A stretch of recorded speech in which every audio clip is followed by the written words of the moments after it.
the Cincinnati Reds. A very interesting team, I think, just because your perspective on them and how you look at the franchise, I think, is very much determined by when you were born. Because I think my perception of the Reds as a franchise versus your perception of the Reds as a franchise is very different.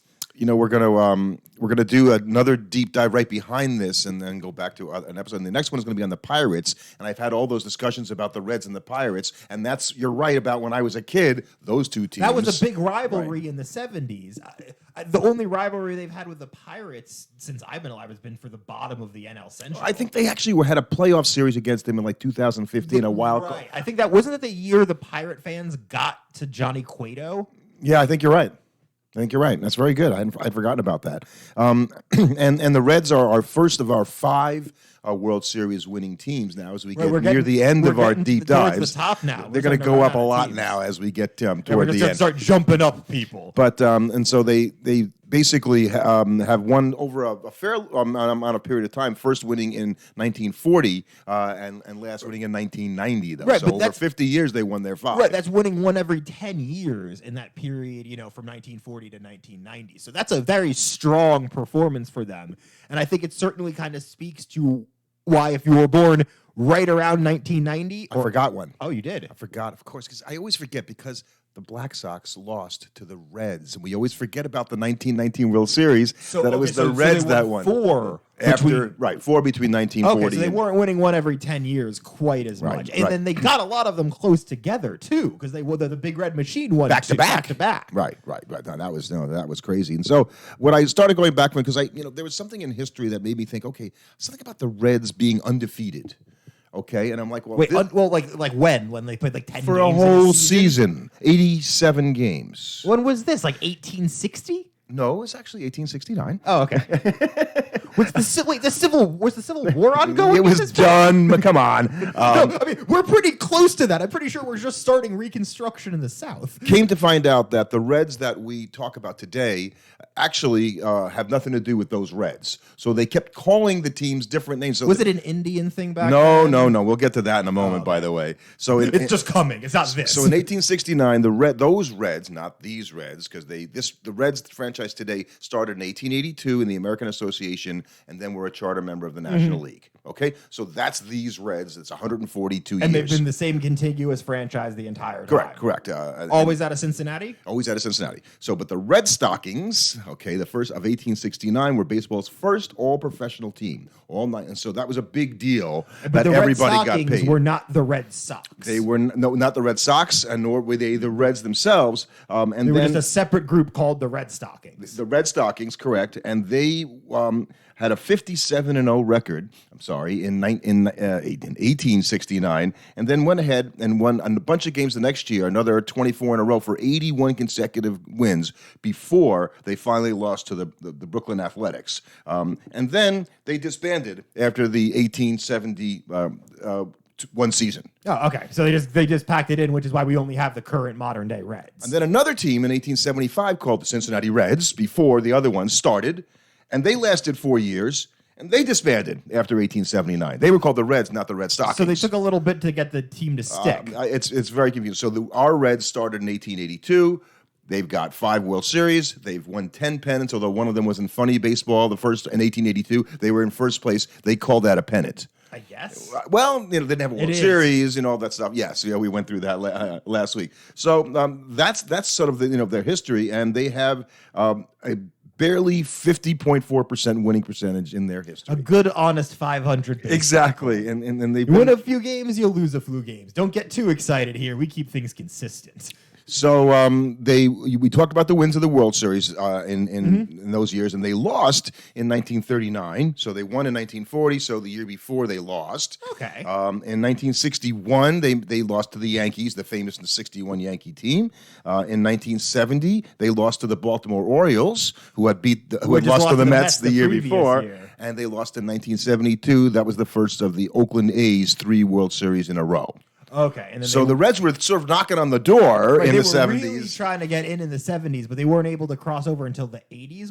When was the Big Red Machine finally able to? It's over 75 and 76 of the Big Red Machine. And then the Yankees won 2 World Series in 77 and 78, and that was the end of the Reds. Mm-hmm. The Pirates avenged their losses to the Reds in the NLCS by winning in 79. So the Reds made it all the way. That was the We Are Family. And that was the We Are Family, and then the Pirates won. So the Reds were they were a great team in the 70s, but you're right to say since that time, aside from the shocking World Series win behind Lou Piniella in 1990. The less talked about World Series wins. I don't know if it's because you had the Twins and the Blue Jays winning those years around those, yep. where they were very dramatic World Series. Because I feel like that Reds World Series win in '90 is basically ignored. It's not talked about that much. And it was a sweep. So maybe that's why it was not anticlimactic or whatever. Who even? Was it the Athletics? It was not the Athletics. I want to say it was the Yankees, but I don't think. I think it might have been the Yankees. The Yankees getting swept in the World Series? Doesn't seem, but which is probably why it doesn't get talked about. I should have known that, but I don't. In 1970, they lost the World Series to Baltimore. We want to talk about 1970. We're talking about who did they sweep in 1990? Correct. Give me a second. 1890. See, when you go back 100 years, yeah, I'm pretty sure it was the Yankees. I was right that they swept, and it was the Oakland A's. You were right. Okay, yeah. And the A's obviously had played in the Bay Area World Series the Earthquake Series. Right, that's how I knew. I thought it was the A's. So they swept the A's in '90. Right, and that was supposed to be right. The A's had won in '88. They won in '89. That was supposed to be their three-peat coronation again, as kings for the second time in 15 years. If you go back to the '70s teams, but the Reds were, I think Jose Rio was their best pitcher. I don't even know if you've ever heard of Jose Rio. No. So and there you go. So that's why they were kind of unheralded. Barry Larkin was obviously on that team and a star in that team. But they just had their year. Right, everything worked out to get for them that year, I guess. I don't remember it. I was 1. Yeah, you wouldn't remember it. So a lot of times when I look at great Reds and stuff like that, I look at the opening day starters, and if we take a look at the best at each position, and we'll talk about the best according to WAR, some of them are really easy, and some of them were a lot more difficult than I thought, given the fact that there's 142 years of Reds. You think you'd be able to find people. Exactly. I think one of them comes with certain guys, where do you put them? What position do you slot Rose into? And it's a really good point because he played everything. He did, and I think I put him in at third base. You could put him at he played there more than he did anywhere else. Right, but you could put him at second. You could put him in the outfield. Exactly.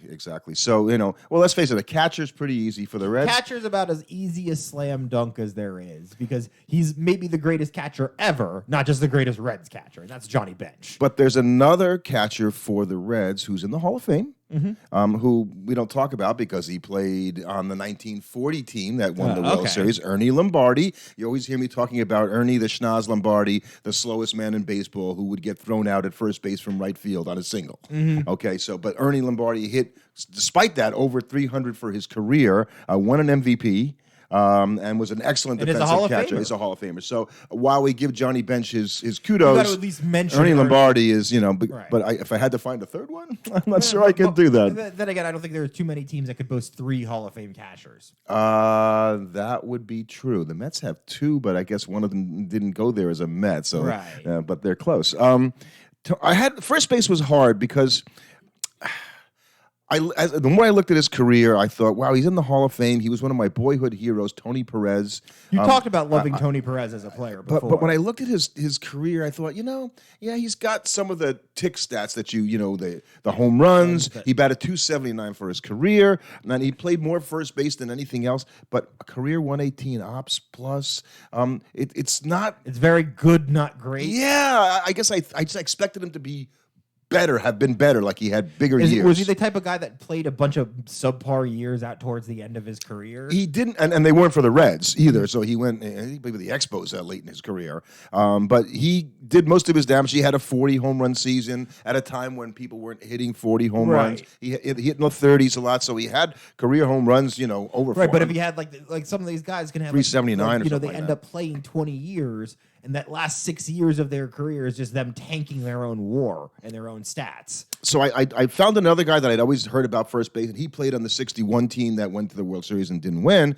Ted Kluszewski, okay, which big, huge guy, big Polish name, and he was one of the guys at that time. They would play with cut-off sleeves, and Kluszewski had big arms and all that stuff. And have you ever seen a baseball player with cut-off sleeves? No, that'd be weird. It looks sort of like the White Sox and the shorts in It doesn't look right. But Ted Kluszewski was a big guy. You wouldn't say anything because he might kill you if you said something because he was. But let's be honest. First base is. I think we gotta know. He just finished playing there this season. It's got to be Votto. Votto actually is probably going to be a Hall of Famer. I think so. And when you look at his stats, I they're think so. very good. I think I'd pick Joey Votto. And I have to put a lot of respect for him being the type of guy to never leave Cincinnati for all these years, to stick by that franchise even when they were not good throughout his entire career there, basically, outside of like 1 or 2 seasons. Another guy I also wanted to mention was the first baseman on the 1940 team, won the World Series, Frank McCormick, who won an MVP. You win an MVP, you play a lot of years for the team, you had a really... You at least deserve to get mentioned here? Yeah, he's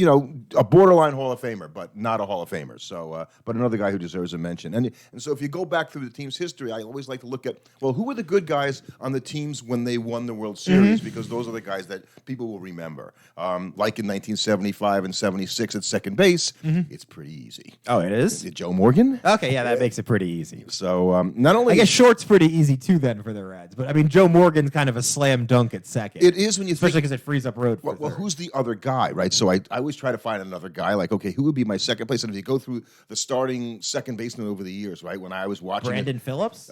He is the second guy that I would say probably deserves, the number 2 slot, but he's not anywhere near the equal of Joe Morgan. Not in the same neighborhood as Joe Morgan. Ron Oester, Oester, I love the name, right? Sounds like a manager. 8 years or 9 years at second base with them, but that's just because they didn't have anybody else. Like an umpire. So Ron Oester. Yeah. Anyway, he would not be in that category. I would put some. Yeah, you're right about shortstop. I think it's pretty clear. Hall of Famer. Barry Larkin. And is there any other guy? Short's hard. 70s Reds fans will kill me for saying, Dave Concepcion was the shortstop for a lot of defensive wizard. Right, sort of the Larkin or the Smith before Ozzie Smith. In a lot of ways, defensively, but, was from that time where shortstops didn't hit. But it was a lot more okay for them to not hit. But that was the thing about Barry, is that he could hit and field. Yeah, Barry is an amazing player. Probably underrated. I think he is a little bit, because he's not talked about among the... And I think it's just because you had the shortstop boom of the 90s, where all of a sudden you had these shortstops come in and hit for power like we had never seen before. I think people kind of forgot, Barry had done that before anybody else had. And with the glove as well, obviously. Right. So Roy McMillan is a name that I remember as a manager. I think he managed the Mets for like a couple of months at one point. It's not a name I recognize. But, a shortstop who played well for the Reds, and that's how deep I had to go to find another guy. Right, you're just looking for a guy that played good for them. So I picked Pete Rose at third base, as I said before, over Heine Groh. And Heine Groh had an excellent career. It sounds like a goofy product you'd see on the Looney Tunes. Yeah. Heine Groh. Heine Groh was an excellent player, but Pete Rose doesn't get any credit for anything. So here on this podcast, he's going to be our third baseman for easy. And I liked a player named Chris Sabo, also playing third for the Reds. I don't know if he played for the '90 team, but he always wore these goggles. It was very distinctive that I remember him playing, and somehow made him look kind of fearsome. So for one of the outfield spots, I can guess one of them will be Eric Davis. You know me. Also deserves it. Yeah, I'd say so. Then for the other two, it gets hard. Well, and by the way, Eric Davis, I kind of said, who else we're not thinking of in the outfield? And I noticed that Adam Dunn had a career ops plus of 124 for Cincinnati, which is higher than I expected. Right. But we were killing Tony Perez for having a 118 before. I can't be giving Adam Dunn a ton of props. That he had a higher ops plus than Tony Perez. Right. And I think Adam Dunn, in a lot of ways, if you wanted to see a player that was before his era, I'm glad you said it. Right, he would have fit in today. In today's baseball, he's the Kyle Schwarber of his day. Right, there's a bunch of Adam Dunns, and the fact that we just didn't value him properly at his time shows us that, look, hey, striking out a ton is not bad when you hit a lot of long balls. If I hit it, ball go far. Exactly. So, yes, Eric Davis is the guy. And this is a Hall of Famer that I picked over Ken Griffey Sr., Junior is not making it for his Reds. Not for the Reds time, correct. And I picked Ed Roush, and Ed with 2 Ds. I love that, right? Double D. Ed Double D. From 1913 to 31, he was the Reds outfielder. 18 years, wow. Yeah. So he was a stud Hall of Fame outfielder. And then the next one was really hard because I was a fan growing up as a kid of Vada Pinson. I kind of liked his name and I liked his game. Good player, not a Hall of Fame player, just an almost guy, whatever. But I actually put George Foster in there over He had him. some really good seasons for them, right? Better than I thought. Now, I hear George Foster. And for some reason, I always think cooking. Am I insane? That's George Foreman. George Foreman. That's good. George Foster, late in his career, Foster Bananas. came to the Bananas Foster. Yes. Came to the Mets. Was terrible, in right? 85, and had one good year where he hit 28 home runs in 85, and then in 86, on their way to the championship, they just cut him one day. Ooh. Yeah, it was kind of cold-blooded. And George also operated a batting cage that you used to go to. Oh, really? He's the guy that owned the batting cage. Oh, really? I didn't know that. And he would be there sometimes, walking around, but he hasn't owned it for years. And he was a very soft-spoken guy, but I think he kind of has a bit of a chip on his shoulder for exactly the reason we're saying here. Better player than he got credit for and being. also, it would always really bug me that I got cut from a team that won the World Series that year. That would be really tough. Yeah, he probably doesn't have a lot of love for the Mets anymore. Relief pitchers, Ron Dibble. Rob Dibble. I didn't have him in my top guys. I had Danny Graves as the most saves. Right. He was the closer in the early 2000s, right? He had one year where he had 54 saves. But Franco, I think he had saves for them, but he didn't pitch that much for them. He had 148 for the Reds. You're right. So he got more of his saves for the Mets. Right. He was the Met. He had a lot for the Mets. I had a lot for the Mets, but they went through guys like Dibble. Well, they had the Nasty Boys on the 1990 team. Right. So they had Norm Charlton, Rob Dibble, and Randy Myers. And so they would just bring in these three. Those three. That was before its time a little bit too. The sort of the what ended up being the Yankee thing with the end of the game, 3 relievers that turn out the lights and we're all done with Mariano Rivera. Right. So the Nasty Boys were foundational for that 90 team. One of the reasons why they won the World Series. It was because their bullpen was like, oh, okay, I didn't know that. But that's how deep I had. None of those guys are the top close because they didn't post saves. Okay, so it's kind of like, how do you evaluate who the best? And this was at a time before advanced statistics, so we weren't looking at things like whip and holds. And it's there. It's there, but we weren't looking at it in the same way. And I think all those guys didn't do it long enough for the Reds to be all-time Reds. They were there when they really needed him in that year. But it wasn't like a long prolonged. It wasn't. Not for any of them. Right, exactly. Not for any of them. Manager-wise, Sparky Anderson. He was our manager of the Tigers, by the way, too. So two teams. Right. This guy he might be the only guy that's on any the two only lists. guy to be on 2 lists, and he barely beats out Bill McKechnie, who managed the 1940 team. Okay. So I got it. They won a World Series. And another guy, honorable mention, is Fred Hutchinson, who was managing the Reds in the early 60s when they made it to the World Series and was one of the most successful managers in Reds history. And he tragically died of cancer in 1964 when he was a manager. And his brother, John, started the cancer center in Cincinnati that to this day is one of the leading cancer centers. Interesting. I had no idea. In the world and in the country. So what else did I pull? Oh, here's a good one. You're going to like this. Okay. So I start thinking about, the Reds. I think they might have, I thought, 3 guys that pitched no-hitters twice. Dizzy Dean. No, that's Cardinals. You talk about one of these guys already because he pitched them back-to-back. Johnny Vandermeer. Right? So that's the first guy. Okay. But 2 other guys had 2 no-hitters while they were Reds.